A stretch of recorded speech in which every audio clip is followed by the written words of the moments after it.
This is Sherlock Mysteries, a haven for lovers of suspense. Kindly like and subscribe to Sherlock Mysteries. Which part of the world are you watching from? The puzzle unfolds. Chapter I Fee the envelope in the morning. Fog. It was shortly after dawn when the blue envelope arrived at Baker Street, borne through the thinning vapors of a London fog that clung with spectral persistence to chimney, pots and carriage lamps.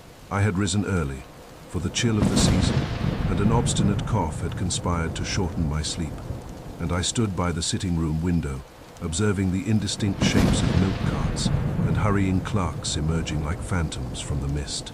It was then that I perceived a tall, narrow figure approach our door with unusual deliberation. The man, if man he was, moved without the brisk assurance of a postman or the slouching familiarity of a neighborhood errand boy. His tread was light, almost cautious. He paused beneath our brass number, glanced once over his shoulder, and slipped something through the letter, slot with a precision that bespoke neither haste nor uncertainty. By the time I had reached the window and thrust it open, the fellow had melted into the fog, as though the street had swallowed him whole. "Holmes," I called. My friend was already awake. He sat cross-legged upon the hearthrug, a Persian slipper of tobacco balanced upon the mantel above him, his long fingers steepled beneath his chin. Without turning his head, he replied.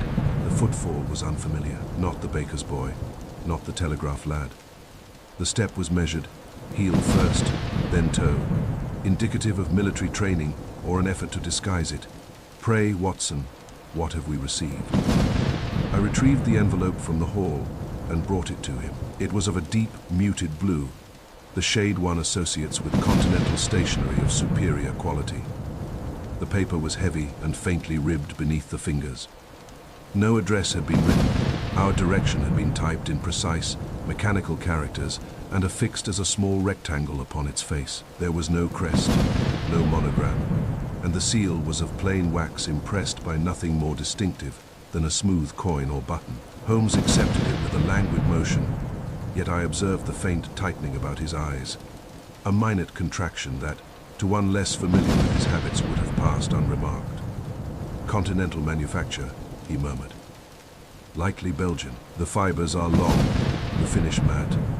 One does not procure such paper from a Fleet Street stationer." He slit it open with his penknife and tipped the contents into his palm. A single playing card slid free and came to rest upon the table between us, the Queen of Clubs. It lay there with an air of quiet impertinence. The card was neither new nor notably worn. Its edges were crisp, its surface unmarked by ink or crease. No explanatory note accompanied it. No threat, no demand, no theatrical flourish to illuminate its purpose. Holmes lifted it delicately and held it toward the weak morning light that filtered through the fog, dimmed panes. "You recall the affair of the scarlet cipher, Watson?" he asked quietly. I did indeed. In that unhappy business, a similar card, though then it had been the Jack of Diamonds, had preceded the most lamentable catastrophe, the disappearance of a young attaché and the exposure of certain sensitive diplomatic correspondences. The card had been the prelude, the signal that an intricate and merciless design had already been set in motion. "I recall it too well," said I. "You do not suppose." "I suppose nothing," Holmes replied sharply, though not unkindly. "Supposition is the enemy of deduction. We observe, we compare, we eliminate." He laid the card flat and examined it with his lens. There is no printer's variation, no misalignment in the ink, a standard English date, not French. Observe the slight yellowing at the corners, exposure to air, perhaps kept loose in a drawer rather than in its box. And here, he tapped the lower edge, a minute abrasion. Recent. The card has been drawn and replaced frequently. Then it was selected deliberately, I ventured. Undoubtedly, the question is not whether the Queen of Clubs was chosen with intent, but what that intent signifies. Holmes rose and crossed to the sideboard, where he retrieved a small tray of chemicals and a narrow brush. He applied a delicate solution to the card's surface and held it over the flame of a spirit lamp.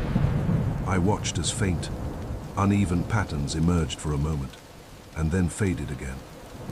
"No sympathetic ink," he announced. "No impression upon the backing. It is precisely what it appears to be, and that is its most eloquent quality." "You believe it a signal?" "I believe it to be a continuation," said Holmes softly.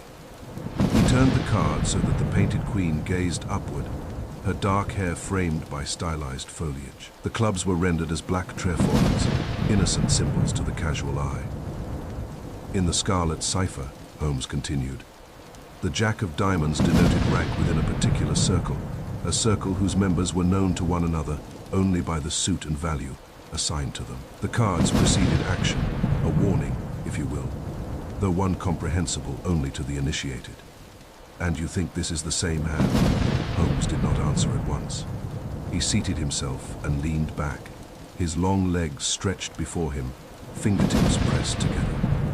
"The envelope was delivered by hand. That alone is significant. If anonymity were the sole aim, the penny post would suffice. Yet the sender chose the hazard of proximity. Why? Because he wished us to know that he stands near, within London. Perhaps within sight of this very window."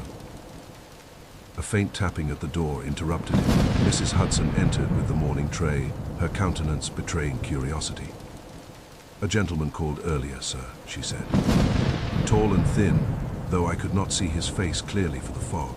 He asked no questions, merely slipped the letter through and departed." "Did he speak?" Holmes asked. "Not a word, Mr. Holmes." Holmes nodded. "Thank you, Mrs. Hudson." When she had gone, he rose abruptly and moved to the window, scanning the street below with keen intensity. "Consider, Watson," he said, "the suit of clubs, traditionally associated with the peasantry, with labor, sometimes with misfortune.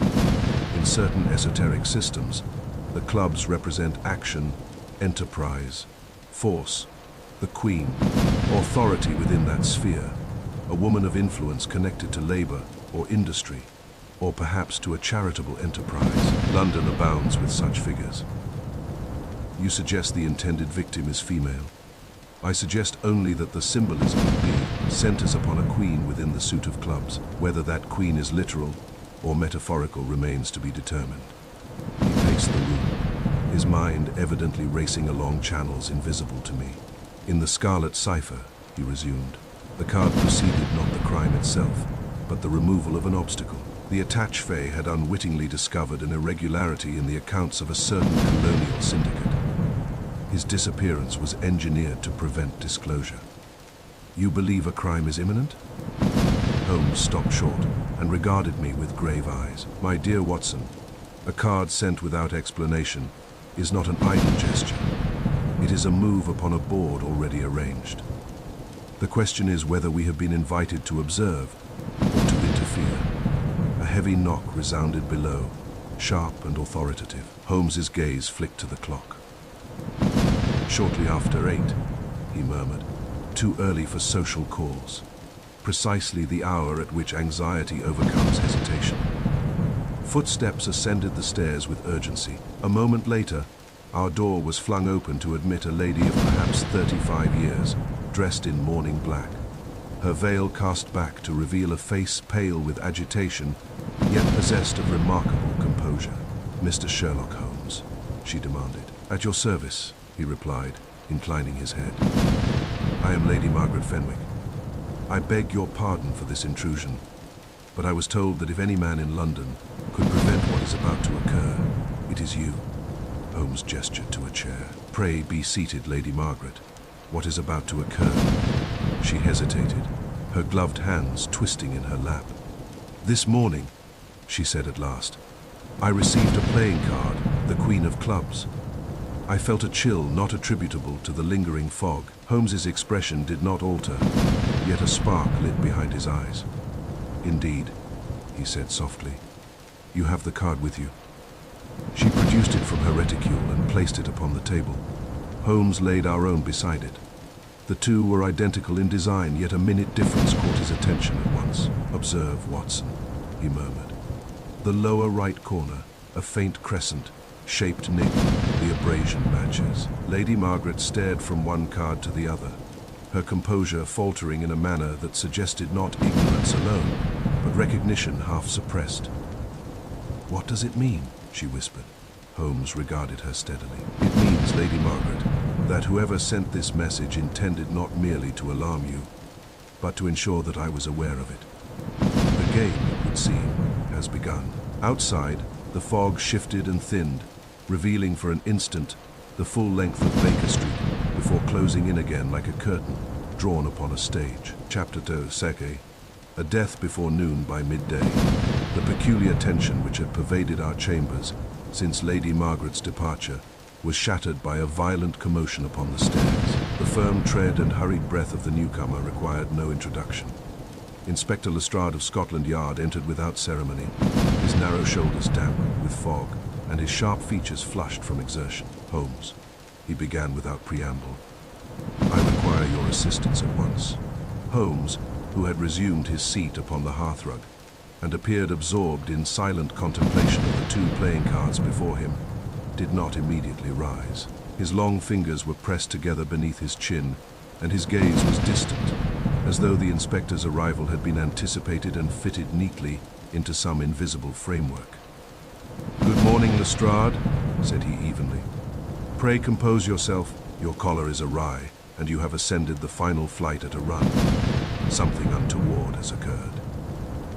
Lestrade shot him an impatient glance, but made no attempt to deny the observation. "A banker of considerable standing has been found dead in his private study," he said. "Sir Julian Kettering of Lombard Street."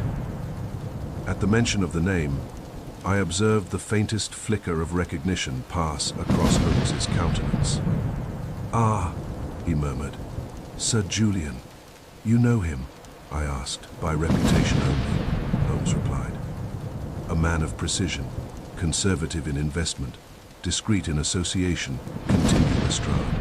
The inspector removed his gloves and cast them upon the table, clearly agitated. He was discovered shortly before noon by his secretary. The study door was locked from within. No signs of forced entry. The windows secured. No weapon present. No overturned furniture. No indication of struggle. "And the cause of death?" Holmes inquired. Lestrade hesitated. "The surgeon is uncertain. There is no visible wound. No blood. The expression..." He paused. "The expression suggests sudden alarm, eyes wide, features fixed.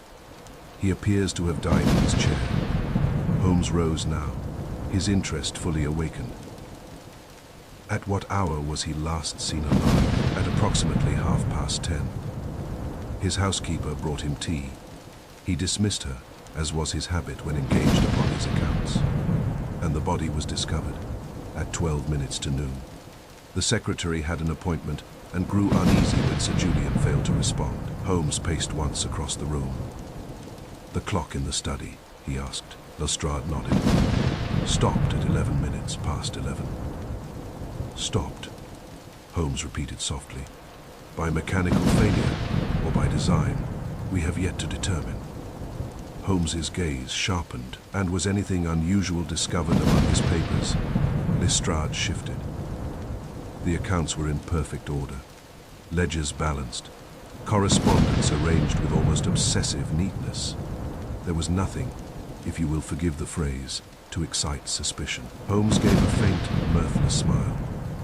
"My dear Lestrade, an absence of disorder is often the most eloquent sign of disturbance. A man who dies unexpectedly seldom leaves his affairs in immaculate symmetry, unless he has reason to anticipate scrutiny." Lestrade frowned. "You think it contrived?" "I think," said Holmes calmly, "that when chaos is expected and order prevails, one must ask who benefited from the tidiness." I glanced toward the table, where the twin queens of clubs lay side by side. "Inspector," I said, "was anything else found in the room, any object out of place, however trivial?" Lestrade considered. "There was a playing card upon the desk. I thought little of it at the time. A queen of clubs. Perhaps he had been amusing himself." Holmes's head turned sharply. "A queen of clubs," he repeated. Lestrade nodded. "Yes, it lay upon the blotter. Why?" Holmes stepped to the table and lifted one of the cards between finger and thumb. "Was it marked?" he asked. I did not examine it closely. Was there a small crescent-shaped abrasion upon the lower right corner? Lestrade stared. Now that you mention it, there was a slight nick. I assumed it accidental. Holmes did not reply at once. Instead, he crossed to the mantel and retrieved his hat and cane. "Watson," he said quietly, "we are expected." Sir Julian Kettering's residence stood in a dignified square not far from Cavendish Street. A house of red brick and white stone trim, its facade bearing the restrained confidence of established wealth. A small crowd had gathered beyond the iron railings, drawn by rumor as moths to lamplight. We were admitted without delay. The house itself was subdued, the servants moving with hushed efficiency. The air held that peculiar stillness which follows sudden death, an oppressive quiet, broken only by the faint ticking of distant clocks. Lestrade led us to the study. It was a room of moderate size but considerable refinement. Dark walnut shelves lined the walls, filled with ledgers and leather-bound volumes. A heavy writing desk stood near the center, its surface arranged with geometric precision. The curtains were half drawn, permitting a muted light to fall across the carpet. Sir Julian sat in a high-backed chair behind the desk. He was a man of perhaps 55 years, broad of brow and square of jaw. His hair, iron grey and carefully parted, lent him an air of austere authority. Yet it was the expression upon his face that arrested the attention. His eyes were open, fixed not upon the door, nor upon the window, but upon some point slightly above the level of the desk. His mouth was parted as though in mid-exclamation. There was no visible wound. Holmes approached without speaking and stood for a long moment, studying the dead man's features. Sudden cardiac arrest would be the convenient explanation. I ventured quietly. Holmes shook his head almost imperceptibly. "The pupils are not dilated to the degree I should expect," he murmured. "Nor is there the cyanotic tinge characteristic of certain forms of poisoning. The posture is unnatural. Observe the hands." Sir Julian's right hand rested upon the desk. Fingers extended and rigid, the left lay in his lap, loosely curled. Holmes bent and examined the fingertips. "There is a faint discoloration beneath the nails," he said. "A grayish cast. Poison?" Lestrade demanded. "Perhaps," Holmes replied, "though not one administered in the conventional fashion." He turned his attention to the desk. The ledgers were indeed immaculate, columns aligned with almost mathematical precision. The ink was fresh upon the final entries. "The last notation bears that hour." Lestrade indicated the mantel clock. And yet, the clock ceased at 11 minutes past 11. Holmes crossed to it and examined the mechanism without touching it. "The spring has been tampered with," he said quietly. "Not violently, deliberately." Lestrade stiffened. "You are certain?" Holmes glanced over his shoulder. "My dear Inspector, the key lies upon the mantel precisely aligned with the marble edge." Sir Julian was meticulous.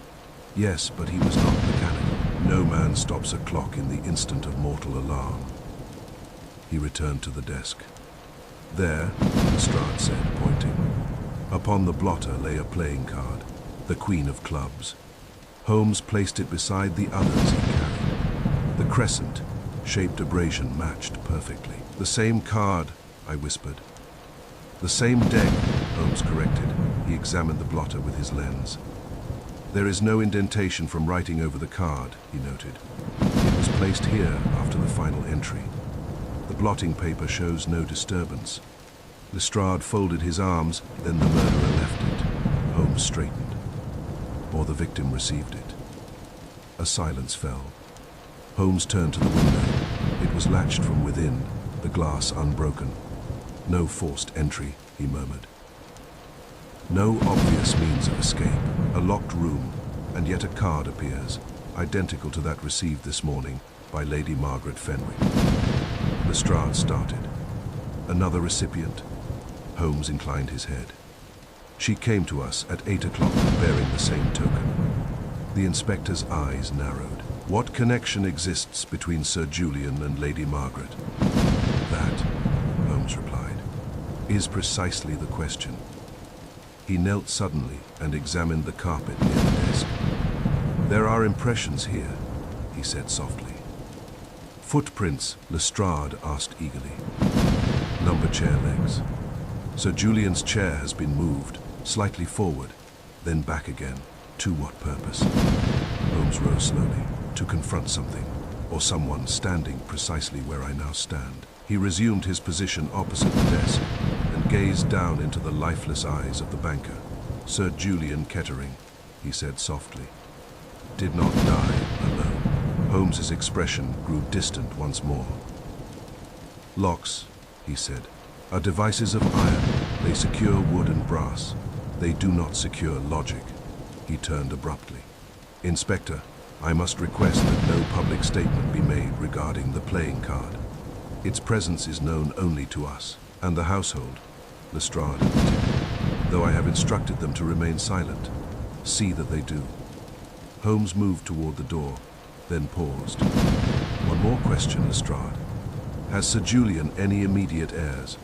A nephew, Edward Kettering, a young gentleman of some irregular habits. He resides occasionally at the house, but was absent this morning. Holmes's eyes gleamed faintly. Absent, he repeated, indeed. As we stepped once more into the muted corridor, I felt the weight of events pressing heavily upon us. A mysterious token delivered at dawn, a banker dead before noon, a locked room, and a stopped clock. Holmes walked in silence until we reached the street. The fog had lifted somewhat, revealing a pale winter sun struggling through the haze. Well, Watson, he said at last, his voice low but resolute. The Queen has made her move. We must determine who commands the board. And with that, he hailed a cab, his mind already far ahead upon the unseen path of deduction. Chapter the 3rd, The Study of Silence. We returned to Sir Julian Kettering's house in the early afternoon, when the first violent burst of rumor had spent itself and settled into that more enduring London condition, quiet curiosity. The fog had thinned to a sullen haze, and the pale sun, like a reluctant witness, gave just enough light to make every shadow suspicious. It was in such hours that crimes, like unpleasant truths, begin to acquire definition. The frantic questions fade, the stubborn details remain. Lestrade met us in the hall, his manner less flurried than before, though his eyes retained the wary look of a man who has discovered that the ground beneath him is not so solid as he had believed. The surgeon's finished, he said. No obvious poison detected. He thinks it may have been apoplexy. Holmes made a dismissive gesture. May have is the refuge of the unimaginative, he replied. Where is the study, Lestrade? And kindly keep your men outside it. I would prefer that the silence of the room remain untrampled. The inspector bristled but complied. We passed along the corridor and entered once more that chamber of discipline and discretion, a room that seemed less like a place in which a man lived, and more like one in which accounts were expected to tell the truth. The study was, as I had first observed, an expression of its owner's mind. Its shelves were ordered without being ostentatious, the modest art upon the walls, an etching of St. Paul's A Pastoral of the Thames, implied taste, but not extravagance. Everything proclaimed restraint. Yet it is often within such restrained spaces that the most violent intrusions occur. Sir Julian still sat in his chair, awaiting removal. The servants had been forbidden to disturb him, and the stillness around his body was so complete that one might have imagined him merely lost in thought, were it not for the fixed alarm in his eyes. Holmes's gaze moved over him only once, as a mathematician glances at a known quantity before returning to the equation. His true attention was upon the desk. The papers lay squared with fastidious precision. The blotter was untouched by ink, salve for the faintest impressions in its surface. Holmes leaned over it, his long fingers hovering without contact. "You perceive, Watson?" he murmured. At first I saw nothing. Then, as the light fell obliquely, a pattern emerged. A ghost of writing pressed into the blotting sheet, as though a letter had been written atop a fresh page and removed before the ink could transfer. "Impressions," I said, "of a recent correspondence." Holmes replied, "And now missing." Lestrade, who had edged nearer despite Holmes's request for distance, leaned in. "You mean someone took a letter? Someone took several," Holmes corrected. Observe the pressure changes. Here the hand bore down heavily, perhaps in emphasis. Here it lifted. It is not a single page, but a sequence. He withdrew a small packet from his pocket, thin, dark powder, and dusted it with the practiced delicacy of a man dusting snow from a rare orchid. The faint indentations deepened, becoming more legible. I could make out fragments, partial words, broken by the imperfections of the transfer. Fenway, Ket, clubs. Holmes's eyes sharpened. Fenwick, he said softly. Lestrade swore under his breath. Lady Margaret, what has she to do with this? Holmes's answer was to cross the room and examine the safe. It stood within a recessed portion of the wall, its door hanging open. The interior was immaculate, neatly tied bundles of securities, gold certificates, correspondence arranged in labeled compartments. There was no sign of haste, no scattered papers, no overturned boxes. Open, Holmes observed, yet undisturbed. Lestrade folded his arms. Then it's no robbery. Holmes did not reply. He bent and examined the interior compartments one by one, his fingertips brushing the edges of the folders with infinitesimal care. At last he paused. Here, he said quietly. He indicated a section where the lining bore the faint outline of a removed item. Dust lay evenly upon the contents, save for a single pale rectangle where it had been disturbed. A folder has been taken, he said. Lestrade frowned. But the contents are still here. Bonds, deeds, the rest of it. What folder? Holmes straightened and looked at the shelves. The folder that mattered, he replied. The folder Sir Julian kept among riches without valuing them. The one he would notice missing, and yet could not accuse anyone without exposing himself. Lestrade stared. You're suggesting blackmail. I am suggesting, Holmes said, that Sir Julian was guarding something he dared not lose. He returned to the desk, his eyes moving again across the squared papers. His gaze paused upon a small brass tray, in which lay a dozen sharpened pencils, aligned as if by ruler. One pencil, I noticed, was slightly out of line. Holmes plucked it up, sniffed it briefly, and returned it. Camphor, he murmured. What has camphor to do with it? Lestrade demanded. Holmes did not answer. Instead, he knelt and examined the carpet at the base of the desk. It was here that he had crouched earlier, but now his scrutiny was even more intense. He drew a fine pair of tweezers from his pocket, and after a moment's searching, lifted something so minute that it was nearly invisible between his metal tips. A filament, I said, leaning in. It was indeed a thread, or rather a fiber, so fine and pale that it seemed almost part of the air itself. Holmes held it against the dark of his sleeve. Silk, he said, not common silk, a filament from a glove of the finest sort, such as may be worn by either sex in fashionable circles and dyed. Not black, but a deep bottle, green nearly indistinguishable in dim light. Lestrade scoffed. Then someone of refined habits was here. Holmes's eyes flashed with sudden coldness. Do not leap at the simplest explanation, Inspector. A man may wear gloves. A woman may not be the origin of the fiber at all. It could be secondary transfer. But what is certain is that it does not belong here by accident. He placed the fiber carefully into a small paper envelope. Absence, he murmured, is the most eloquent witness. I had heard Holmes use that phrase before, but seldom with such weight. He turned once more to the room itself, as if the silence might answer him, if he asked the correct question. And now, he said more briskly, let us catalogue what is not present. What is not present? Lestrade repeated, puzzled.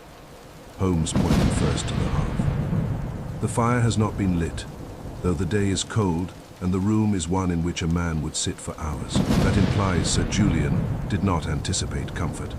He anticipated interruption. He pointed next to the inkstand. The ink is fresh, yet unused upon the blotter. It has been filled recently. Why fill an inkstand if one does not intend to write, unless one expects a visitor to write, under compulsion? Lestrade's brow furrowed. Holmes gestured toward the chair. The chair has been moved forward, then returned. Sir Julian rose, and leaned over his desk, perhaps to see something in better light, perhaps to confront someone standing here. He tapped the stopped clock, and the clock, tampered with, tells us that time is a clue the murderer wished to shape. I could not help asking, but why stop it at 11 minutes past 11? Holmes glanced at me with a strange intensity.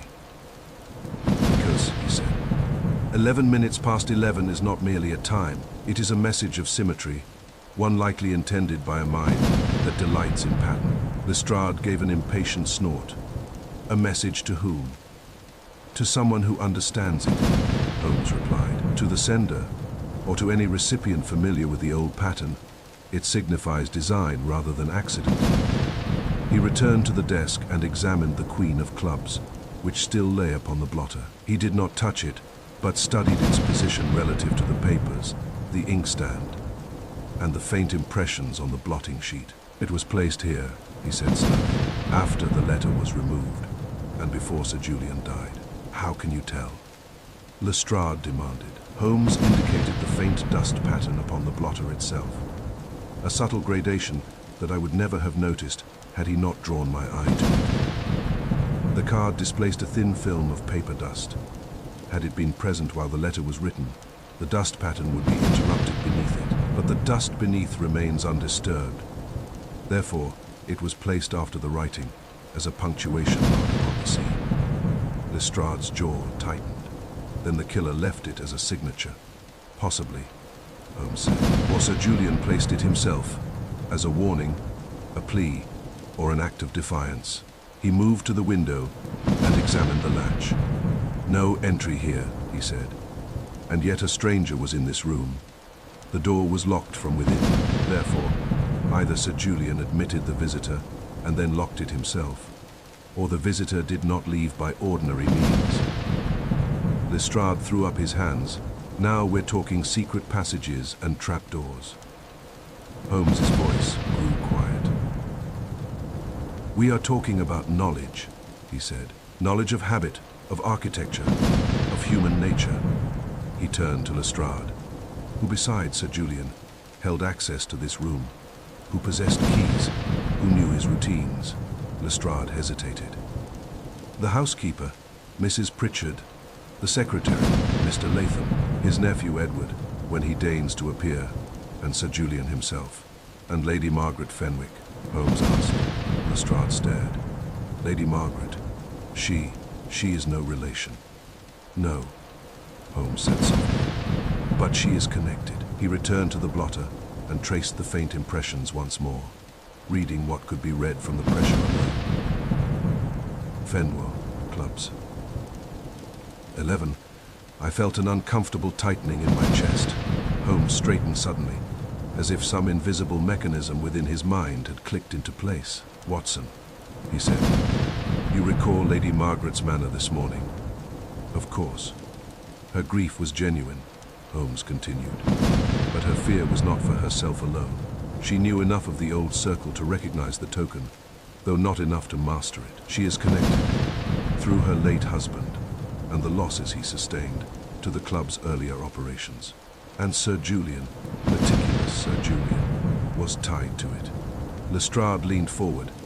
You've got a theory. Holmes picked up the envelope containing the silk fiber and slipped it into his breast pocket.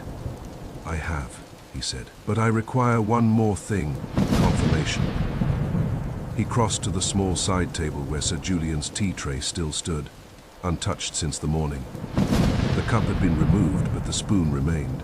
Holmes lifted it and held it to the light. Upon its handle, there was a faint smear, dull and grey, as though some powder had clung there and been partially wiped away. Holmes's eyes narrowed. Camphor, he murmured again. And something else, something metallic. He sniffed the spoon delicately, and then, with a sudden decision, slipped it into a handkerchief. Lestrade, he said, I shall require the services of the yard's chemist, not the surgeon. He looks for death in bodies. We must look for death in objects. The inspector nodded grudgingly. Very well, but where do we go from here? Holmes turned toward the door, his face composed. but his eyes alight with that fierce inward concentration I knew so well. "We go," he said, "to the place Sir Julian feared to name in ink.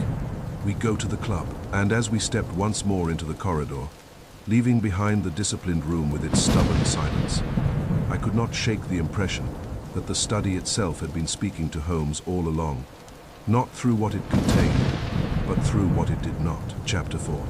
Fey Irregular Precision. We returned to Baker Street in the waning light of afternoon, bearing with us not merely the image of a dead man in a silent room, but a growing conviction that the apparent simplicity of Sir Julian Kettering's demise was an artifice, constructed with as much care as any of the banker's own accounts. Lestrade, though reluctant, had permitted Holmes temporary custody of several ledgers and memoranda removed from the study. He did so with visible hesitation, muttering something about civilian interference, yet his practical instincts overcame his pride. Holmes's earlier observations had unsettled him. Our sitting room soon assumed the aspect of accounting. House ledgers lay open upon the table, their stiff bindings creaking faintly in protest. Columns of figures marched down the pages with military neatness. Holmes stood over them, sleeves rolled slightly back, his long forefinger moving down the lines as though conducting a silent orchestra. He seated myself opposite, pen in hand, prepared to assist as required. "You perceive, Watson," he began without glancing up, "that Sir Julian's reputation for probity was not undeserved. These books are immaculate, not a blot, not a correction. His balances reconcile to the penny." "Then what do you seek?" I asked. Holmes's lips curved faintly. "Imperfection." He turned several pages in rapid succession, his eyes scanning dates rather than amounts. "At first glance," he continued, "there is nothing to alarm the most cautious auditor. Yet Lestrade's remark that the accounts were oddly tidy is more astute than he realizes." He paused, then tapped a particular entry. "Here." I leaned closer. It was a withdrawal of £200, hardly insignificant, yet modest for a man of Sir Julian's means. The notation beside it was terse: private allocation. "There are others," Holmes said. He flipped backward several pages and pointed again. £180, private allocation. Another. £220, private allocation. He drew the ledger toward him and rapidly marked several dates upon a sheet of foolscap. "Note the intervals," he said. I studied the sequence. The withdrawals were spaced with curious regularity, not monthly nor quarterly, but at intervals of 23 days. "That is precise," I observed. "Mathematically precise," Holmes replied. 23 days between each disbursement. Not 22, not 24. He began to map the pattern upon the foolscap, writing dates in a vertical column and opposite each, the corresponding sum. When he had finished, he stepped back and regarded the page as though it were a musical score. "You see, Watson, a rhythm." Indeed, the amounts varied slightly, yet they hovered within a narrow range, never exceeding £250, never falling below 175. "It avoids detection," I said slowly. "No sudden depletion, no conspicuous extravagance." "Precisely, a steady erosion rather than a dramatic theft." Holmes paced once across the room, then returned to the table. "Let us consider the psychology," he said.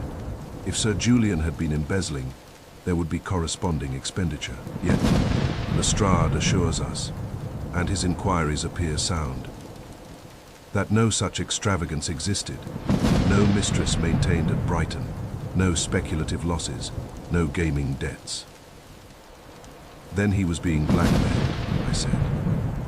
Holmes inclined his head, compelled to surrender portions of his fortune in increments, small enough to escape notice, substantial enough to satisfy the extortioner. He tapped the page again. "Observe how precision may conceal intention." I could not suppress a shiver. "You believe the withdrawals connected to the Queen of Clubs?" Holmes's gaze sharpened. "Let us test that hypothesis." He crossed to his desk and retrieved the envelope containing the silk filament. Holding it between finger and thumb, he examined it once more. The filament was of superior manufacture, he mused. Bottle, green silk, extremely fine. Such gloves are not commonly worn by the impoverished. They suggest refinement. You suspect Lady Margaret? I asked cautiously. Holmes shot me a glance of mild reproof. I suspect no one prematurely. Lady Margaret may be victim, accomplice, or unwitting participant. We must not confuse proximity with guilt. He returned to the ledgers. Now, Watson, mark this carefully. The first of these withdrawals occurred 6 months ago. He ran his finger along the page. And the final 3 days before Sir Julian's death. That suggests a continuing arrangement, I said. An arrangement, Holmes echoed. That terminated only because Sir Julian did. He sat suddenly and steepled his fingers. Suppose, he said slowly, that Sir Julian received. 6 months passed. A communication, something compromising, something he dared not reveal. He is instructed to pay, at intervals, specific sums. He complies. The payments are modest but regular. And then, I prompted, and then, Holmes continued, either the demands escalate, or Sir Julian's patience fails. Perhaps he resolves to resist. Perhaps he seeks to confront his tormentor. My mind returned to the faint impressions upon the blotter. The missing correspondence, I said. Holmes nodded. A letter written, firm, perhaps defiant. The impressions we saw suggested emphasis, strong pressure of the pen. He was not meek. And the card? I asked. Holmes rose and retrieved the Queen of Clubs from the mantel, where he had placed it beneath a glass weight. The card, he said, is either the emblem of the extortioner or the key to the extortion. He turned it slowly in the lamplight. In the Scarlet Cipher affair, the cards denoted members of a clandestine circle. Here, we may be dealing with a similar society, though of a more financial character. You mean a club? I ventured. Holmes's eyes gleamed faintly. Exactly so. He moved to the fireplace and stood gazing into the unlit grate. Sir Julian was a man of order. If he belonged to any association beyond his profession, it would be one of discipline and exclusivity. A gentleman's club, perhaps. A philanthropic society. Or, he paused, or a private investment circle. Which might explain the missing folder, I said. Indeed. Suppose that folder contained records not entered into these official ledgers. Records of contributions to some enterprise of dubious legality. Holmes turned sharply. Lestrade informed us that the safe was open, yet undisturbed. That implies familiarity. Whoever entered that study knew precisely what he sought. He did not rummage, he selected. I considered this. Then the adversary is not merely patient, I said. He is intimate. Holmes inclined his head approvingly. Just so. Such discipline bespeaks an adversary who knows Sir Julian's habits, his thresholds of fear, his capacity to endure. He resumed his seat and, with renewed intensity, began copying the withdrawal dates upon a fresh sheet. Then he drew vertical lines, connecting them in a curious diagram. 23 days, he murmured again. Why 23? It may be arbitrary, I suggested. Holmes shook his head. Nothing in a scheme sustained over 6 months is arbitrary. 23 days is 3 weeks, and 2 days. It displaces the pattern from any obvious monthly cycle. It avoids correlation with rent, dividends, or known financial periods. He tapped the page. Moreover, 23 is a prime number. I stared at him.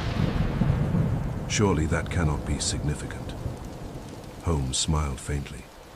My dear Watson, when a man of mathematical mind constructs a system, he often betrays himself by his preference for elegance. Prime numbers possess a certain purity. He leaned back. I believe we are dealing with an adversary who values precision, who derives satisfaction from it. Edward Kettering, I ventured. The nephew, Holmes considered. Edward is described as irregular in habit. Precision is not usually the hallmark of the dissipated. And the secretary, Mr. Latham, Holmes said thoughtfully. He has access to the books.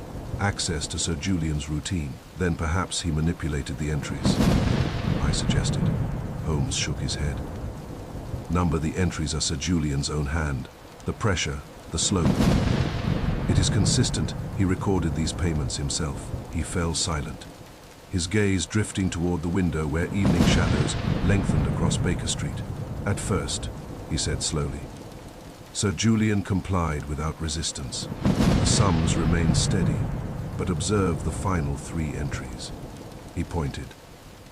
The amounts had shifted, subtly but perceptibly. The last payment was slightly higher than the preceding pattern would predict. He was being squeezed, I said. Precisely, the adversary grew bolder. Holmes stood abruptly and crossed to the mantel, where he took up the spoon recovered from the study. He examined it once more beneath the lamplight. Camphor, he murmured, a masking agent, often used to obscure odors. You think the poison, if poison there was administered via the tea? Holmes nodded slightly. If Sir Julian resolved to defy his extortioner, a meeting would be required, a meeting at 11 o'clock. The clock stopped at 11 minutes past, I said. Holmes turned, his expression intent, and the withdrawals. Every 23 days. He paused. Count forward from the last payment, Watson. I did so quickly. It would have fallen due tomorrow. Holmes's eyes gleamed. Exactly. A silence settled between us. He refused to pay, I said slowly. And so, Holmes replied, the Queen made her move. He returned to the table and gathered the foolscap sheets, aligning them with meticulous care. The banker was not robbed violently, he said quietly. He was persuaded, compelled, to surrender portions of his fortune in increments. Such discipline does not belong to the impulsive. It belongs to one who plans long in advance. He looked up at me, and there was a rare gravity in his expression. Our adversary is patient, intimate, and precise. He, or she, has operated for months without detection. The card is not a flourish, it is a declaration. And what do we do? I asked. Holmes extinguished the lamp beside him, leaving only the firelight flickering against the walls. We attend the club, he said softly. For where there is irregular precision, there is a system, and where there is a system, there is a center.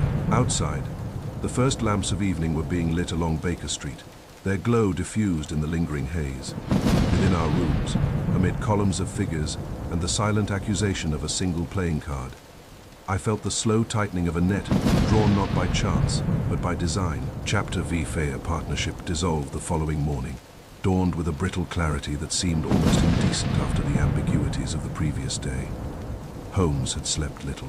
I knew it by the faint grey cast beneath his eyes and the restless energy with which he paced our sitting room before breakfast, pausing only to consult his notes or to glance at the Queen of Clubs, resting beneath its paperweight, like a silent adjudicator.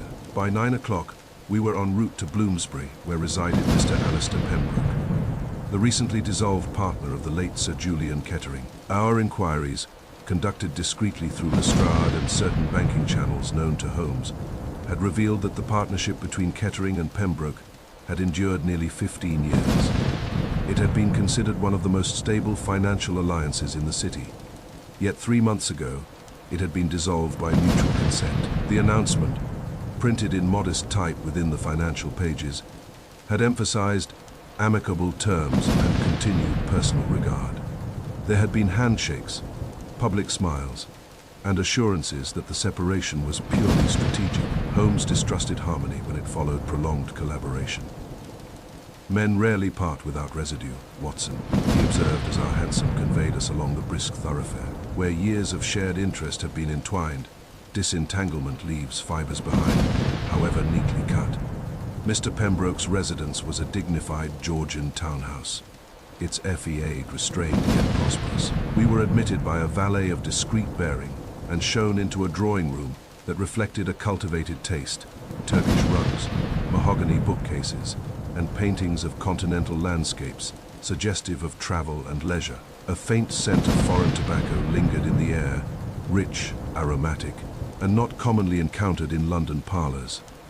Mr. Alistair Pembroke entered with measured composure. He was a gentleman of approximately 50 years, slightly stooped at the shoulders, with silvering hair brushed carefully back from a broad brow.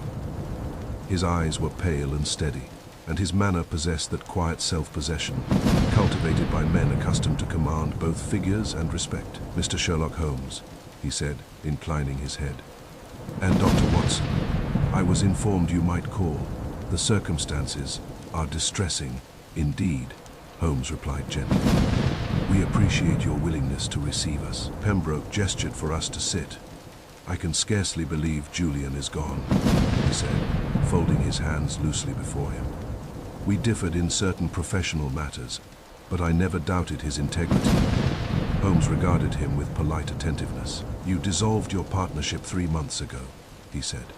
"May I ask the reason?" Pembroke's expression did not flicker. "Our approaches to investment diverged. Julian favored caution, established securities, gradual expansion. I, perhaps, was more inclined toward emerging enterprises. It seemed prudent to pursue our interests independently." "No ill will?" Holmes inquired. "None whatsoever." Holmes's gaze shifted momentarily to the crystal ashtray upon the small table beside Pembroke's chair. It was of fine-cut glass, its facets catching the morning light. Within lay the charred remains of a cigar, long, slender, and bound with a distinctive band bearing gold filigree. Holmes leaned slightly forward. "You favor continental tobacco?" he asked casually. Pembroke smiled faintly.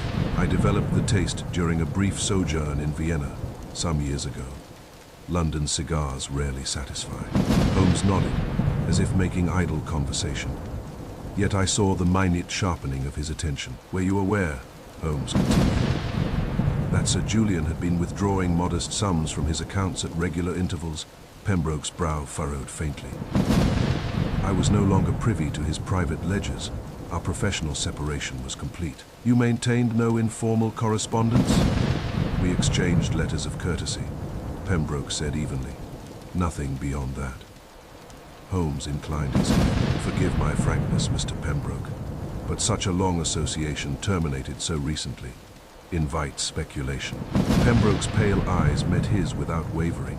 "I understand, but I assure you, Mr. Holmes, there was no animosity. Julian was cautious, as I have said. He disapproved of certain ventures I proposed. Rather than strain our partnership, we chose civility." Holmes smiled faintly. "Civility is often the most efficient solvent." Pembroke gave a small, polite laugh. "You detectives see conflict everywhere, I suppose." Holmes did not respond to the jest. His gaze had drifted to a sealed cabinet positioned against the far wall. It was of dark wood, fitted with brass fittings and a small, intricate lock. "A fine piece," Holmes remarked lightly. "May I ask its origin?" Pembroke glanced toward it. "A gift from a client. It contains private documents." "Of financial nature? Personal, Mr. Holmes?"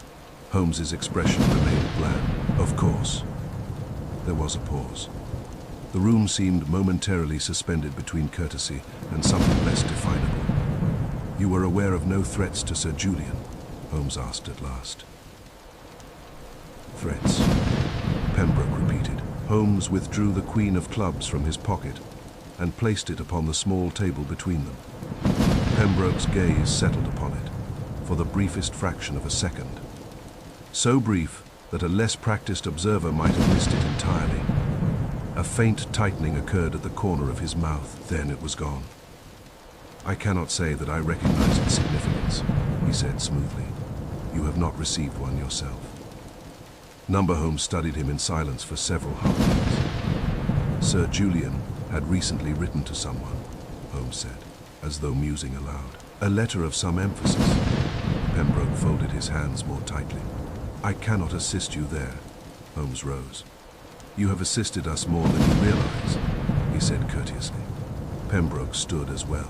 "If there is anything further," Holmes inclined his head. "For the present, that will suffice." We were shown out with impeccable politeness. Once in the street, I turned to Holmes. "You suspect him?" I said. Holmes did not immediately answer. He walked several paces in silence, cane tapping thoughtfully against the pavement. "Suspicion," he said at last, is a preliminary state, Watson, not a conclusion. But you observed something, I pressed. Several somethings. He paused at the corner before continuing. First, the tobacco. Viennese manufacture, expensive and uncommon in London. Its scent lingered heavily in the room. And, in Sir Julian's study, Holmes continued, I detected the faintest trace of foreign tobacco, masked beneath camphor. I felt a quickening of my pulse. You believe Pembroke was present in the study? I believe, Holmes said carefully, that someone accustomed to such tobacco was present. And the cabinet, Holmes's eyes glinted, a sealed cabinet in a drawing room, described as containing personal documents. Immediately following the dissolution of a 15-year partnership. Curious. You think it contains records? Possibly copies of correspondence. Possibly evidence of ventures too speculative for Sir Julian's taste. Holmes resumed walking. Note also his composure when confronted with the card. He recovered swiftly, but not instantly. You saw that, I exclaimed. Holmes allowed himself the faintest smile. Men who have nothing to conceal do not measure their breath before answering. And yet, I said slowly, he spoke warmly of Sir Julian. Politeness, Holmes replied, often serves as the final curtain before tragedy. We had reached the main thoroughfare. Carriages rattled past, and clerks hurried along with newspapers tucked beneath their arms. Life proceeded, indifferent to the intricate game unfolding beneath its surface. Do you believe Pembroke was the extortioner? I asked. Holmes shook his head. Not alone. Then he is connected to the club. Holmes' gaze grew distant. I believe Sir Julian and Mr. Pembroke were members of a private financial consortium, an investment circle operating discreetly. It may have begun as a legitimate enterprise, but somewhere along its course, something occurred. Something capable of generating blackmail. The missing folder, I said. Precisely, and the regular payments suggest not a single demand, but a sustained obligation. There is another point, he said. The fiber, I prompted. Yes. A bottle, green silk filament. Such gloves are fashionable among certain circles, notably among ladies of wealth. Lady Margaret, I said. Holmes did not deny it. She visited us at 8 o'clock with a card identical to Sir Julian's. That is not coincidence. The banker writes a letter containing her name. The final payment falls due tomorrow. He dies at 11. And Pembroke parts amicably with Sir Julian 3 months ago, precisely when the payments continue unabated. If there was impropriety in their shared ventures, one might seek to distance oneself publicly while maintaining private leverage. A cab clattered past, splashing through a shallow puddle. But, I said, if Pembroke is involved, why send you the card? Holmes's eyes lit briefly. An excellent question, Watson. He resumed walking more briskly now. Because the game is not merely financial, it is demonstrative. The sender wishes me to observe, not to prevent, perhaps, but to witness. Why? I demanded. Holmes's voice lowered. To prove superiority. A chill ran through me. You believe this is a challenge? Holmes inclined his head slightly. The Scarlet Cipher affair ended in the dismantling of a secret circle that prided itself upon intellectual refinement. If a successor circle exists, one more disciplined, more patient, it may seek to avenge or surpass that humiliation. We turned toward Baker Street once more. Pembroke is controlled, Holmes said thoughtfully. Too controlled, but control can be either innocence or mastery. And which do you think it is? I asked. Holmes paused before our door, his gaze fixed somewhere beyond the visible street. I think, he said quietly, that we stand at the edge of a partnership dissolved, not by civility, but by fear. He opened the door and stepped inside. The residue remains, he added softly. And residue, Watson, has a habit of revealing the original substance. As the door closed behind us, I could not dispel the impression that beneath the polished manners and scented tobacco of Bloomsbury, something darker lingered, something patient, precise, and waiting for its next calculated move. Chapter Deciphers, the faint perfume. It was not until evening, when London had drawn its curtains of smoke and lamplight across the sky, that Holmes returned to the blue envelope and its solitary card with renewed deliberation. Throughout the afternoon, he had been immersed in figures, correspondence, and silence. Yet I had come to recognize that when Holmes appeared to set a matter aside, it was only that he might approach it later from a different angle, often one so oblique as to seem at first unrelated. The Queen of Clubs lay upon the table between us, its black insignia stark against the pale surface. Holmes lifted it once more and held it close to the lamp. "Light," he murmured, "reveals what touch may miss." I watched as he tilted the card at varying angles, studying its fibers. He then raised the blue envelope to his face and inhaled, very slightly. His eyes narrowed. "You perceived nothing unusual, Watson?" he asked. I took the envelope obediently and examined it. The paper was heavy and faintly textured. I brought it cautiously to my nose. "Paper," I said. "Ink, nothing more." Holmes smiled faintly. "Your medical training has accustomed you to the gross odors of pathology. This is more subtle." He held the envelope nearer the flame, not close enough to scorch, but sufficient to warm the fibers, and again inhaled. "There," he said softly. I leaned closer. At first, I detected only the faint, dry scent of heated paper. Then, almost imperceptibly, another note emerged, sharp, refined, neither floral nor musky.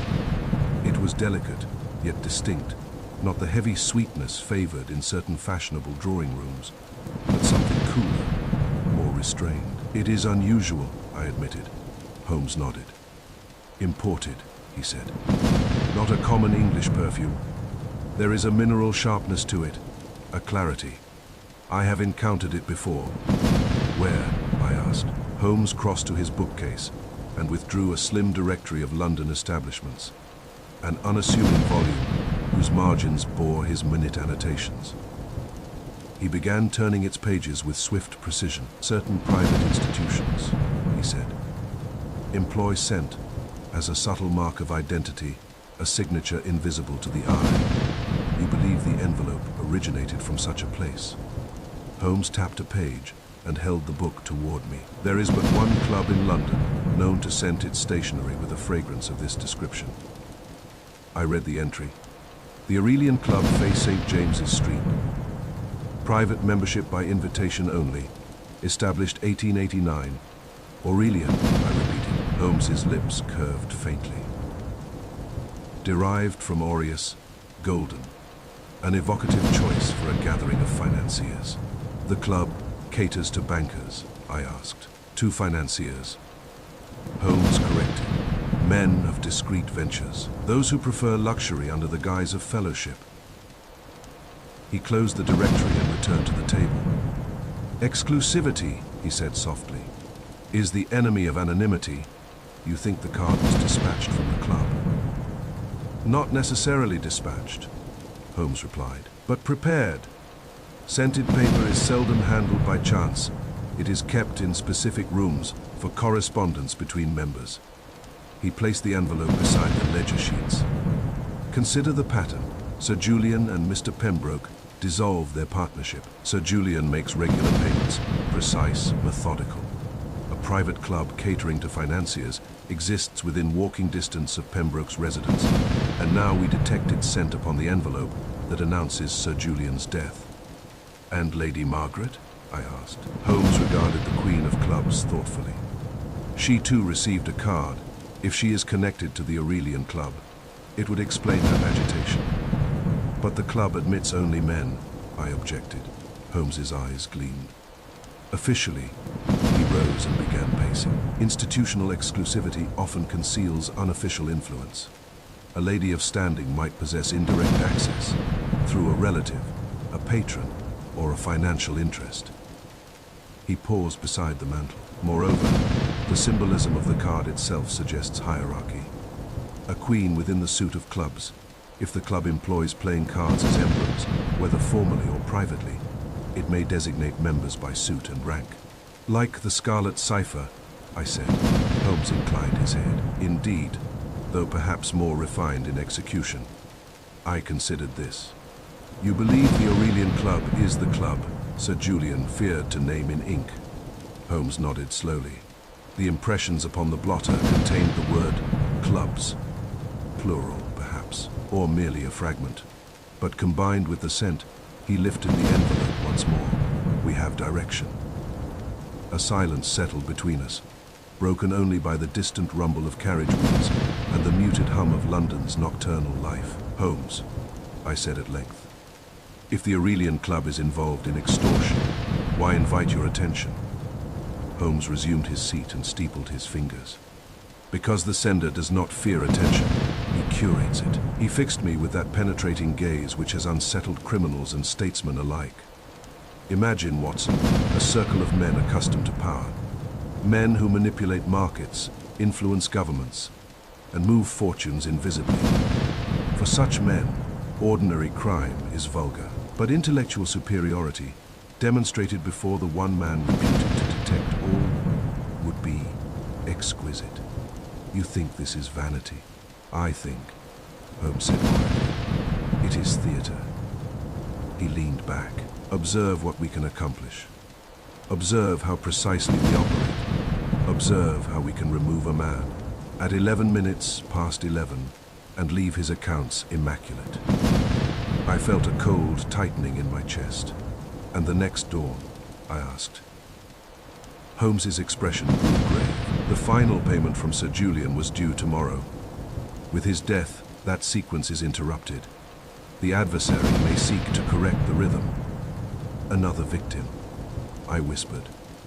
Possibly, Holmes replied.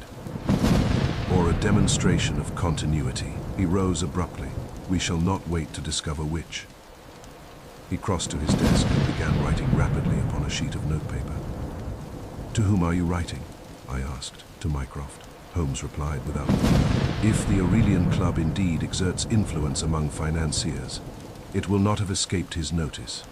He moves in circles that intersect such institutions. He sealed the note and rang for a messenger when the boy had departed. Holmes turned once more to the envelope and card. He placed them carefully within his breast pocket. We shall pay them a visit, Watson, he said, his eyes gleaming with renewed purpose. Before the next dawn writes its message. You intend to present yourself openly, certainly, and if they deny knowledge. Holmes smiled thinly. Denial is often more revealing than confession. He moved to the window and drew aside the curtain.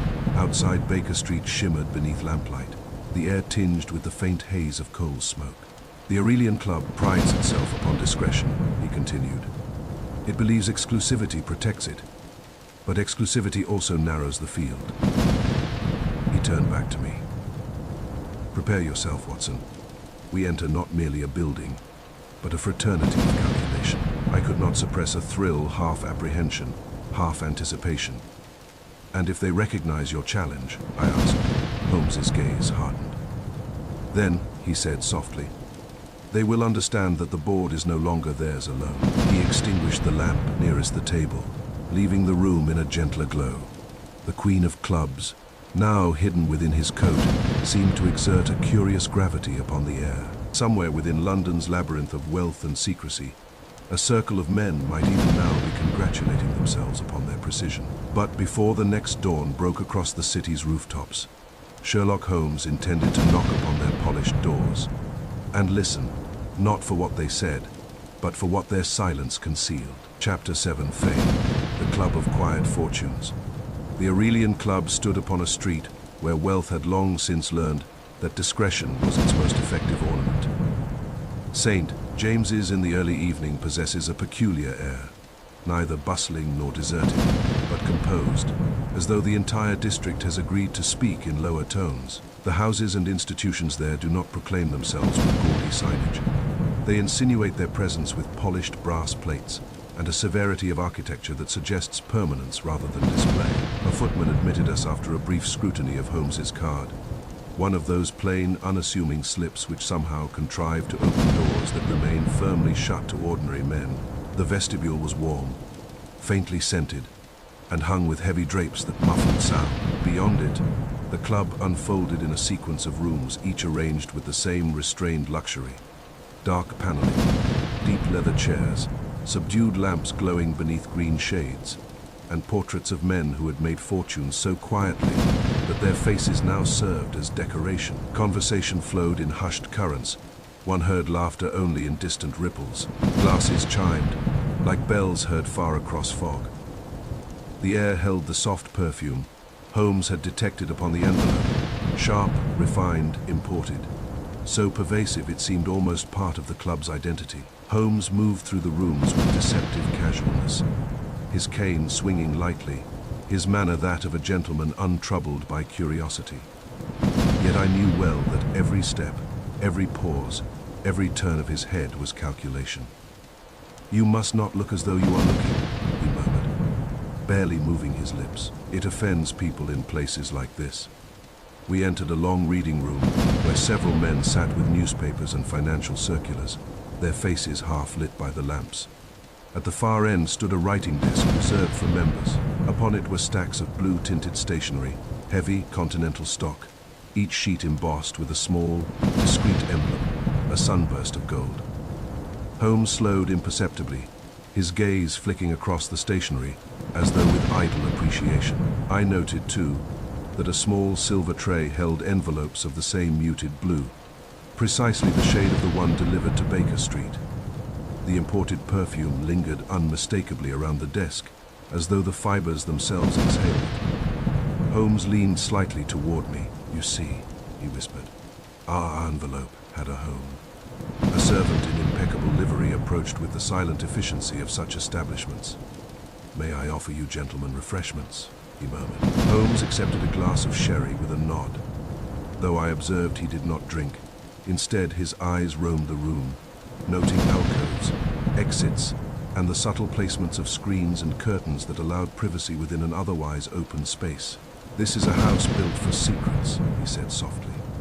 We passed into the main lounge. Here the concentration of men was greater, and the murmur of conversation more constant. A fireplace glowed at one end, its warmth casting amber light upon polished mahogany and the gleam of cufflinks and watch chains.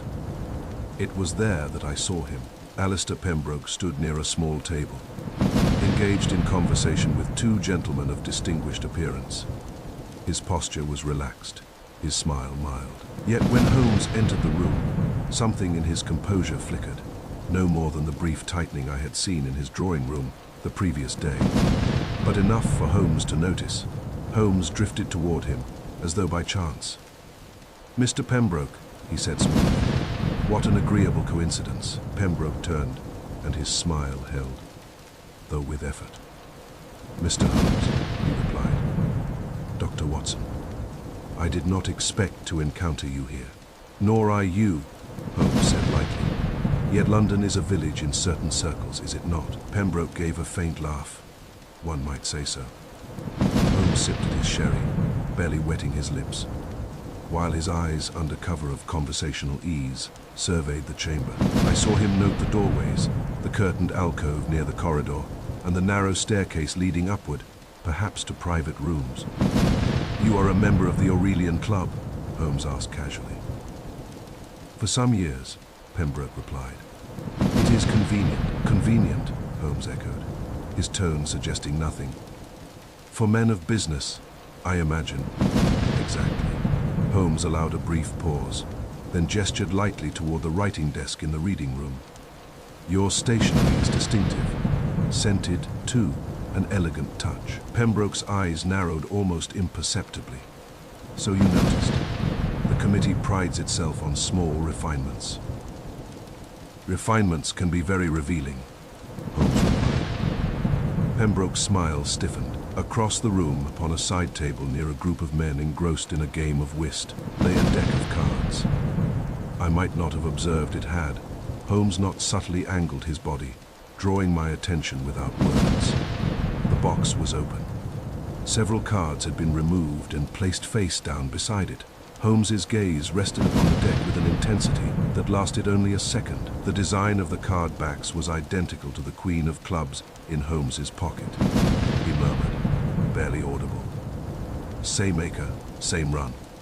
Pembroke, following Holmes's glance despite himself, recovered quickly and resumed speaking, his tone carefully neutral. "You have taken a professional interest in our club, Mr. Holmes." Holmes smiled pleasantly.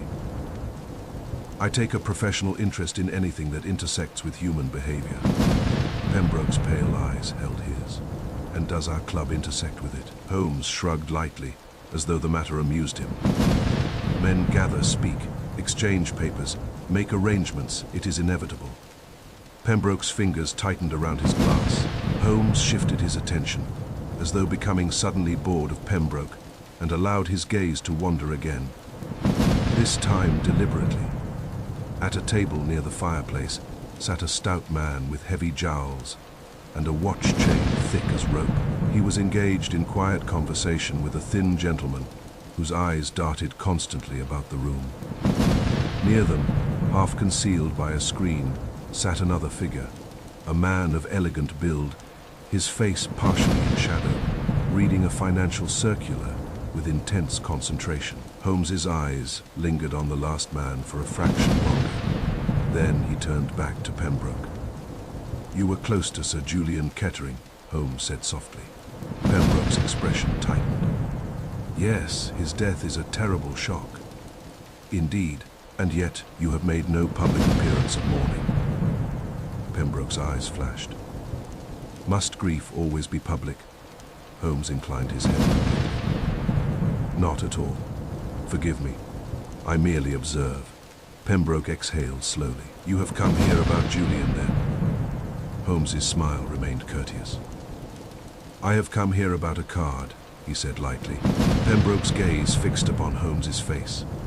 "What card?" Holmes did not answer directly. Instead, he lifted his glass and turned slightly, as though to greet another gentleman passing by. In doing so, he allowed his hand to brush the edge of the side table where the deck lay. In that fleeting movement, so natural it could have been accidental, Holmes's fingers slid beneath the open box and extracted one card, slipping it into his sleeve. Pembroke did not see. No one saw. Yet I, watching closely, felt a sudden admiration for the effortless precision with which Holmes operated within the very atmosphere of discreet manipulation. Holmes resumed his stance, as if nothing had occurred. Pembroke continued speaking, though his voice had become faintly strained. "Mr. Holmes," he said, "this club is private. It values discretion, if you have insinuations." Holmes held up a hand, gentle but firm. "My dear sir, I insinuate nothing. I simply attend, observe, and, if necessary, prevent." Pembroke's mouth tightened. "Prevent what?" Holmes's eyes gleamed with sudden cold clarity.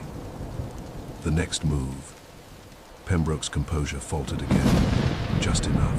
Behind him, the murmur of conversation flowed on, unaware of the subtle tension that had tightened like a thread between the two men. In that refined room among velvet curtains and polished wood, one could almost believe that violence was an impossibility. Yet as I looked at the deck of cards upon the side table, so ordinary, so innocently placed, I felt the unmistakable certainty that design lurked where coincidence might otherwise suffice. Holmes turned slightly toward me. "Come, Watson. We have confirmed the perfume. Now we must find the hand that deals." And together we moved deeper into the club's quiet splendor, where fortunes were made and undone without raised voices, and where a single black emblem upon a playing card could presage death before noon. Chapter the 8th. The pattern of threat. We quitted the Aurelian Club without obstruction, though I could not shake the sensation that our departure had been quietly observed from more than one shadowed alcove. Outside, the air had thickened once more into a fine, clinging fog, through which the lamps of St. James's shone like distant planets, aloof and inscrutable. Holmes hailed a hansom, and we set off toward Baker Street. For several minutes, he remained silent, his long frame angled slightly forward, one gloved hand resting within his coat pocket, where I knew the purloined card now lay. At last, when the rhythmic clatter of hooves had settled into a steady cadence, he withdrew the card and held it beneath the cab's dim interior lamp. It was the queen of clubs, identical in every respect to the others, save for a minute, pencil mark upon the reverse, so faint as to be invisible, save at a particular angle. Holmes smiled thinly. "The dealer's habit," he murmured. "A private notation." "You have discovered something," I said. "I have confirmed something," he corrected. He slipped the card away and turned to me. "Watson, do you recall some years ago a minor panic among certain mid-level investors in the city?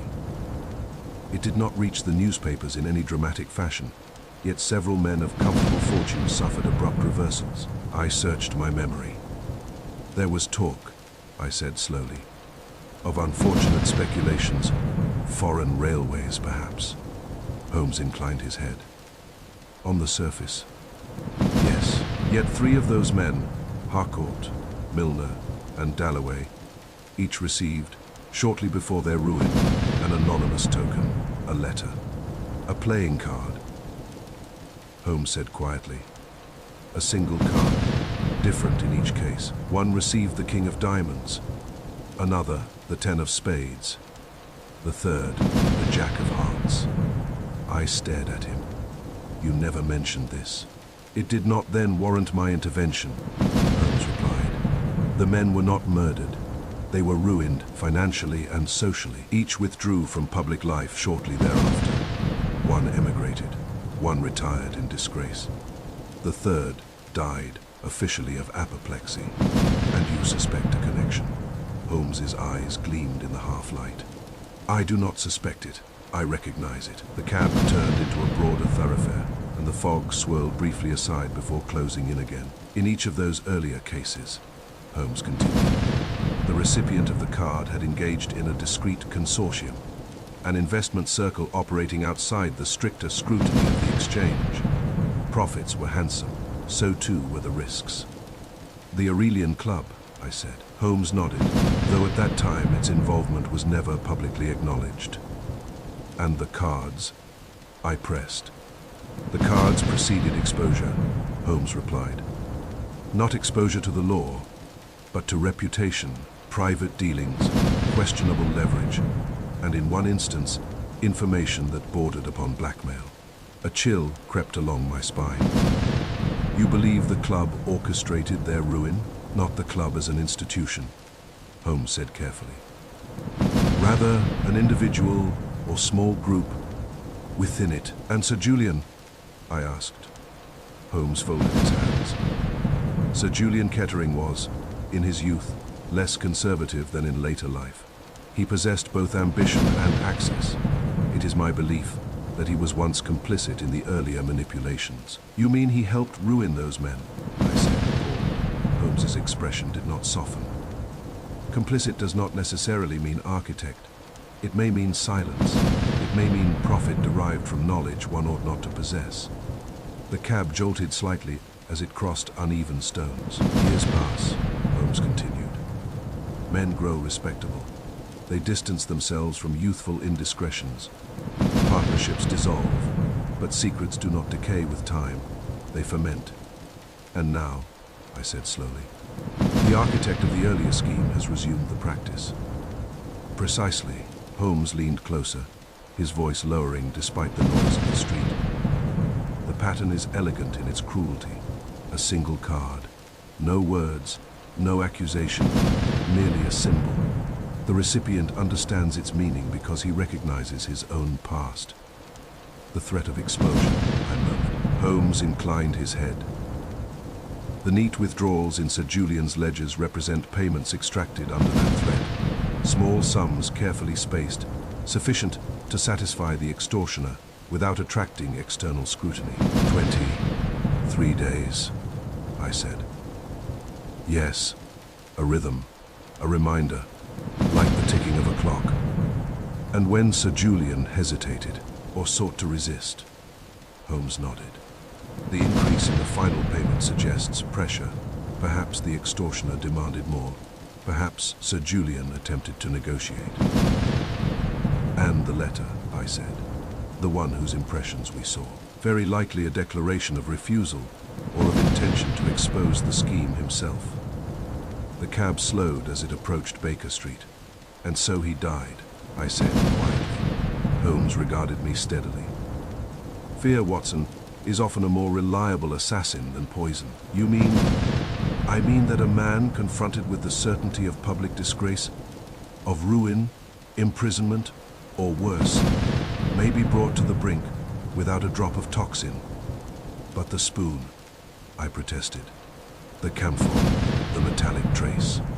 Holmes's expression grew thoughtful. I do not dismiss the possibility of poison, yet we must not overlook the psychological weapon. He tapped the side of the cab lightly. Imagine Sir Julian at 11 o'clock. He has written his letter. He awaits confrontation. The adversary arrives, calm, controlled. The card is placed upon the desk. The clock is stopped at 11 minutes. Past 11, a symbolic gesture, perhaps marking the interval between refusal and consequence. You think the clock was a message? I asked. Holmes nodded. 11 minutes past 11. 11:11, a mirror of digits, a signal of symmetry of completion. I frowned. That seems theatrical. Holmes smiled faintly. We are dealing with a mind that values theater. The cab drew to a halt before our door. As we descended, I asked the question that had pressed upon me throughout the ride. Who is the architect? Holmes paid the driver and turned toward me. Consider the earlier victims, he said. Each was ruined, but none prosecuted. That suggests the architect did not seek legal justice, only leverage. Consider the Aurelian Club. Its exclusivity, its scented stationery, its playing cards available to members. Consider Pembroke, recently separated from Sir Julian, yet still present within the same circle. You believe Pembroke is the architect? Holmes's gaze was steady. I believe Pembroke was involved in the earlier manipulations. And now, Holmes said quietly. Either he has resumed his old practice, or someone else has turned it upon him and Sir Julian alike. We ascended the stairs. In either case, he continued, the sender of the Queen of Clubs intended not merely to extort, but to demonstrate control. The card delivered to Baker Street was a declaration, observe what we can do. Observe how fear bends even the disciplined. I felt a tightening of apprehension. And Lady Margaret? I asked. Holmes paused at the threshold of our sitting room. She remains the variable, he said softly. Her name appeared in Sir Julian's final letter. She received a card. If she was connected to the earlier consortium, perhaps as beneficiary, perhaps as witness, she too is under threat. And the next dawn, I asked. Holmes removed his coat and placed it carefully upon the chair. The sequence has been interrupted by Sir Julian's death. A mind devoted to pattern will seek restoration. You expect another card? Holmes met my gaze. I expect, he said gravely, that the architect will not tolerate disruption. 3 identical emblems now lay beneath the lamplight, silent, patient, accusatory. The pattern of threat, Holmes murmured, almost to himself, is rarely broken without consequence. Outside, the fog pressed against the windows like a listening presence, somewhere within London's labyrinth of quiet fortunes and concealed dealings. A hand was poised to deal the next card, and I could not escape the feeling that when it fell, it would not do so gently. Chapter effet before the next envelope.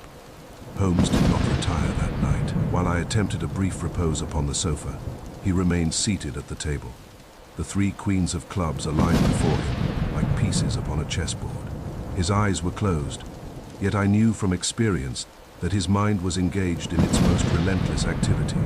Shortly before 10 o'clock, he rose abruptly. It will be tonight, he said. You are certain? I asked, instantly alert. A mind devoted to symmetry does not tolerate interruption. The payment cycle was broken by Sir Julian's death. To restore balance, another communication must be issued before the next interval lapses. You think Pembroke will send it himself? Holmes's expression hardened. He is either the architect or the instrument in either case. He cannot risk delay. We set out once more for St. James's, the city wrapped in a heavier fog than on the previous evening. Holmes had secured, through means he did not fully disclose, temporary access to a small antechamber adjoining the Aurelian club's reading room, a narrow service corridor used by attendants to replenish writing materials and remove correspondence. The hour was late when we entered. Conversation in the main rooms had dwindled to a subdued murmur. Only a handful of members remained, their silhouettes visible through the frosted glass panels. Holmes extinguished the small lamp within the antechamber, leaving us in near darkness save for the faint spill of light from the reading room beyond. Silence, he whispered. We waited. Time in such moments becomes elastic. The ticking of a distant clock seemed amplified. The faint clink of glassware reverberated like distant chimes. Through a narrow crack in the door I could see the writing desk. The blue-tinted stationery stacked neatly, the silver tray of envelopes beside it. The small stick of wax and seal resting nearby. At 11:30, the room grew stiller still. One by one, the remaining gentlemen drifted toward the cloakroom. A servant extinguished 2 lamps and withdrew. Then, precisely as the mantel clock struck a single, resonant note for the quarter hour before midnight, a figure entered the reading room, Alistair Pembroke. He moved with measured steps, neither hurried nor hesitant. His coat was buttoned. His hat remained upon his head as though he did not intend to linger. He glanced once toward the doorway, then approached the writing desk. Holmes's hand tightened lightly upon my sleeve. Pembroke selected a sheet of blue stationery and placed it upon the bottom. From his pocket, he withdrew a fountain pen. He did not write at length, only a few brief lines, his hand moving with deliberate economy. Then he opened the drawer beneath the desk. From within he withdrew a small wooden box, the same design as the one we had observed near the card table. He lifted the lid. Even at that distance, I recognized the flash of white pasteboard. Pembroke's fingers hovered for a fraction of a second, then selected a single card. He did not examine its face. He knew it already. He placed it upon the folded sheet, slid both into a blue envelope, and pressed the flap closed. From the tray he took a stick of wax and held it briefly over the lamp's flame. The wax dripped in a crimson pool. He raised the seal.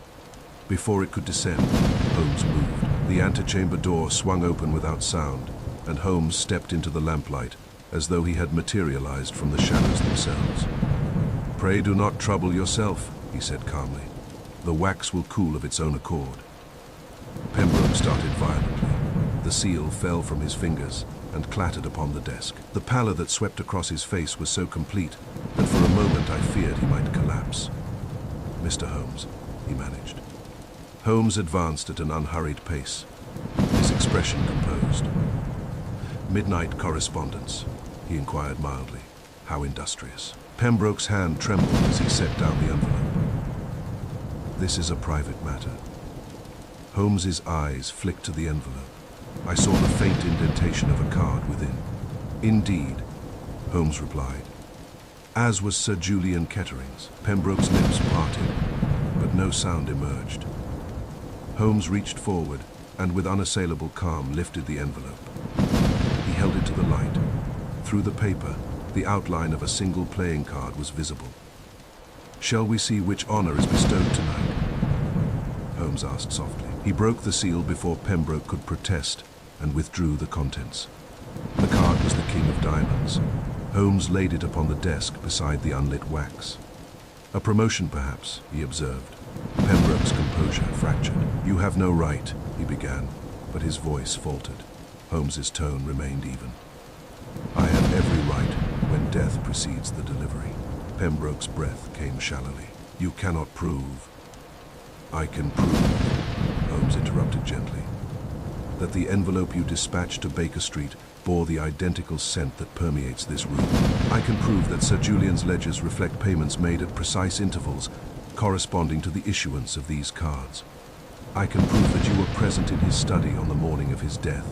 Pembroke's eyes widened.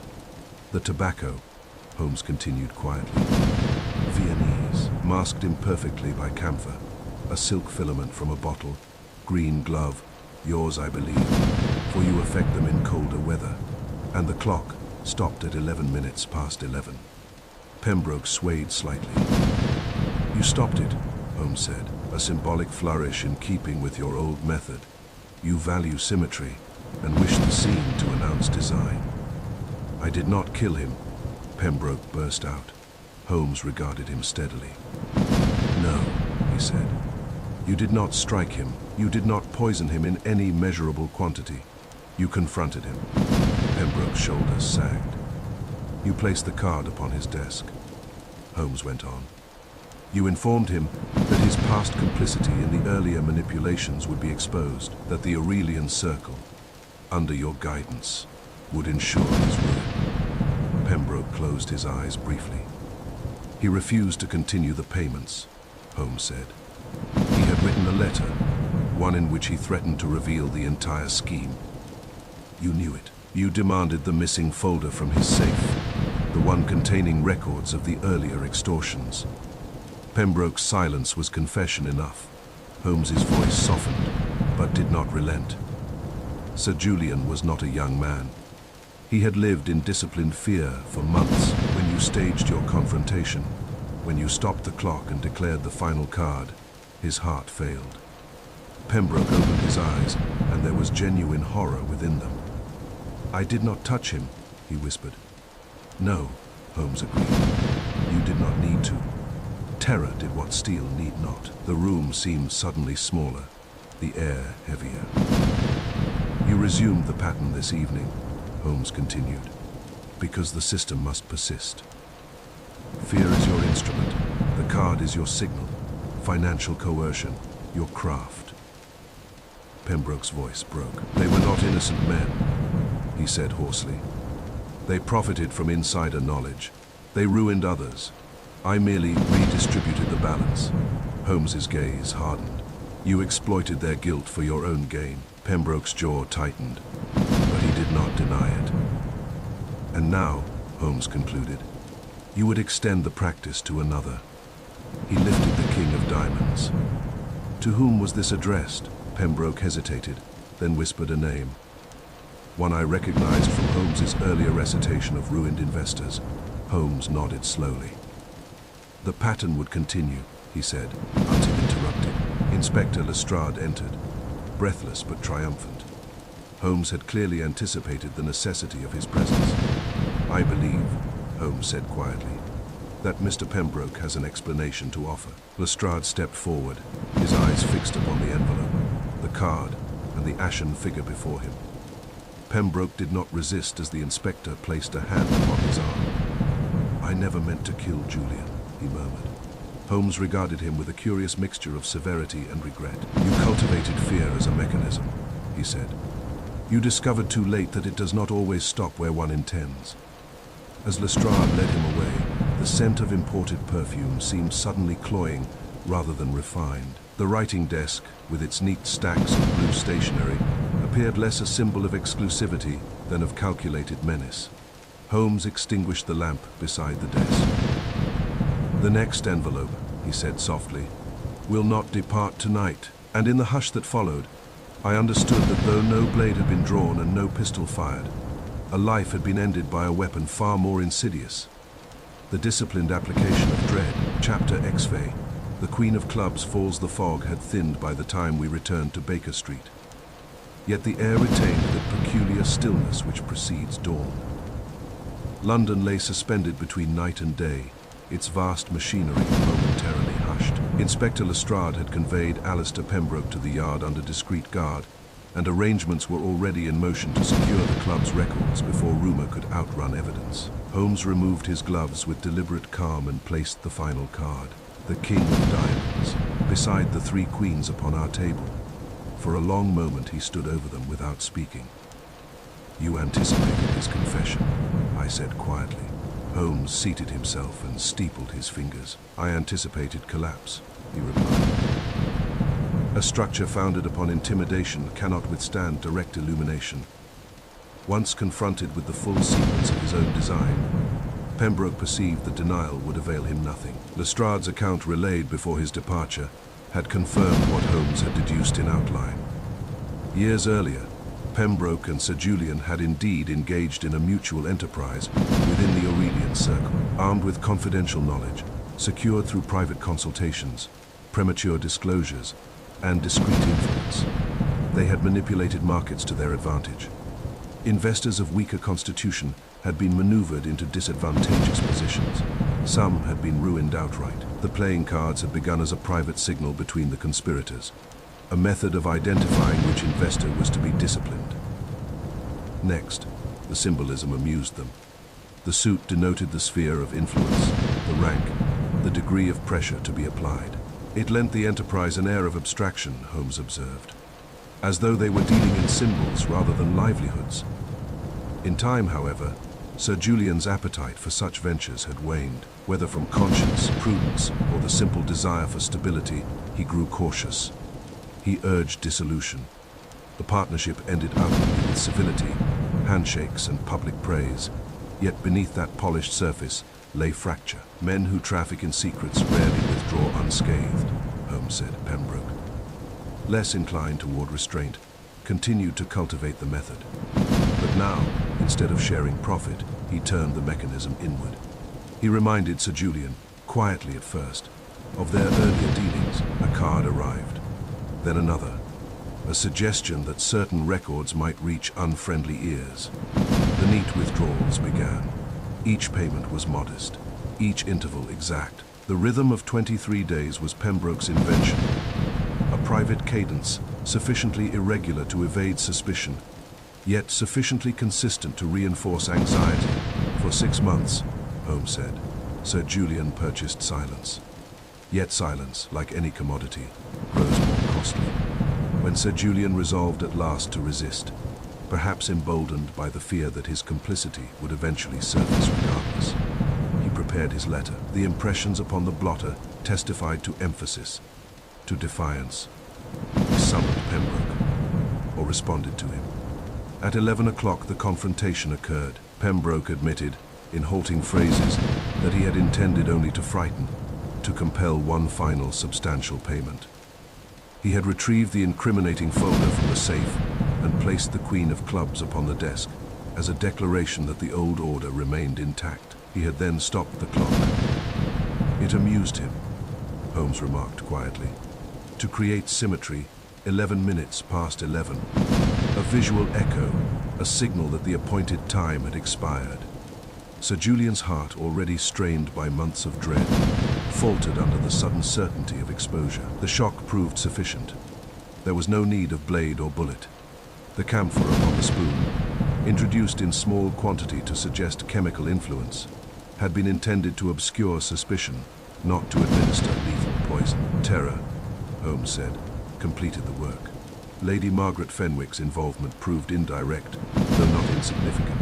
Her late husband had been among the investors originally manipulated, and after his death she came quietly into possession of correspondence, hinting at irregularities within the Aurelian circle. Pembroke, aware that she had begun to suspect the truth and might seek advice, dispatched the Queen of Clubs to her as a warning, both to ensure her silence and to test whether she would act before he tightened his hold upon Sir Julian. He miscalculated, Holmes observed, in supposing she would seek counsel rather than concealment. Lestrade's officers secured Pembroke, before dawn returning briefly to the club to recover documents from the sealed cabinet in his drawing room and from certain private drawers within the Aurelian premises. The blue envelope prepared for that night's victim lay unfinished upon the desk, its wax broken by Holmes's intervention. As the first pale light crept across Baker Street, Holmes lifted the original Queen of Clubs, the one delivered through the fog. It was chosen, he said softly, for its connotation of quiet authority, the Queen within the suit of enterprise, a symbol of control masked as chance. He turned the card slowly in his fingers. To Pembroke it represented dominion, a reminder that he governed the sequence. And now? I asked. Holmes placed it flat upon the table. Now, it represents collapse. He rose and moved to the window. The city was stirring, milk carts rattling, chimney smoke rising in tentative spirals. The ordinary machinery of London resumed, indifferent to the drama of clandestine fortunes and concealed dread. Crime, Holmes said at last, thrives upon the illusion of control. The perpetrator convinces himself that he governs the variables. That fear may be applied with precision and withdrawn at will. He glanced back at the cards. But fear is not a tame instrument. It spreads beyond its intended boundaries. It weakens the wielder as surely as the victim. I considered Pembroke's pallor beneath the club's lamplight, the tremor in his hand as the wax dripped. He believed himself architect, I said. Holmes inclined his head. Yet he built upon unstable ground: guilt, secrecy, vanity. Once those foundations were exposed, the structure failed. He gathered the cards and returned them to their box. The blue envelope, he continued, was meant as messenger of dread. Instead, it became evidence. And the Aurelian Club, I asked. It will survive, Holmes replied. Institutions adapt, but certain members will find their reputations less resilient. A brief silence followed.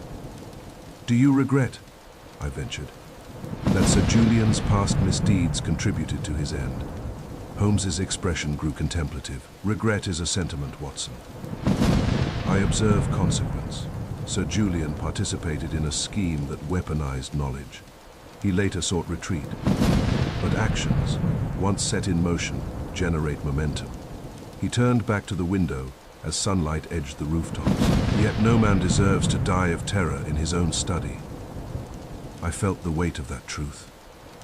Holmes resumed his seat and lit a cigarette, the smoke curling lazily upward in the strengthening light. The Queen of Clubs has fallen, he said quietly. The board is cleared. Outside, the last remnants of fog dissolved beneath the advancing day. Within our sitting room, the blue envelope.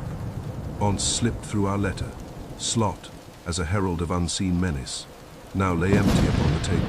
It had carried with it the scent of exclusivity, the promise of calculated dominance, and the shadow of impending ruin. Yet by the steady application of reason, by tracing pattern, perfume, precision, and fear to their source, Holmes had transformed it from instrument of intimidation into the means of its sender's undoing. And so the matter concluded, not with the clash of weapons, but with the quiet collapse of a man who mistook secrecy for sovereignty, and who learned, too late, that even the most carefully dealt hand may be read by one who understands the game.